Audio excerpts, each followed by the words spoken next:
જગ્યાએ એમના mobile number પણ આપેલા છે, એટલે આપણે સીધો સંપર્ક પણ અત્યારે કરવો હશે તો પણ તમે કરી શકશો, બરાબર. અને અહીંયાથી જે દીકરી પોતાનો બાયોડેટા રજૂ કરવા આવશે એમને અહીંયાથી એક ગિફ્ટ આપવાનું આયોજન પણ અમે અહીંયાથી કરેલું છે. તો અને એમનું સન્માન ગિફ્ટ આપીને કરીશું. એટલે આ અને ખેસ એ લોકો નંબર આવે ત્યારે અમે જ્યારે આપણે બોલાવીએ ત્યારે અહીંયા આવવાનું છે અને એમને આપણે સન્માનિત કરીશું અને એમને પણ આપણે ગિફ્ટ આપીશું.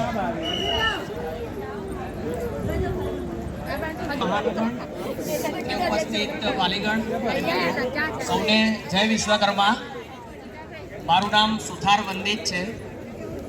ફાધરનું નામ સુથાર દિનેશભાઈ માણેકલાલ, મધરનું નામ સુથાર ભારતીબેન દિનેશભાઈ. મોસાળ એ મારું પોતે ઉપવાસ જ છે. પુસ્તકમાં જેમ કીધું હમણાં એ પ્રમાણે ક્યાંક ક્ષતિ રહી ગઈ છે, તો મોસાળમાં ઉવારસાડ લખેલું છે, જેને ઉવારસદ જે ગાંધીનગર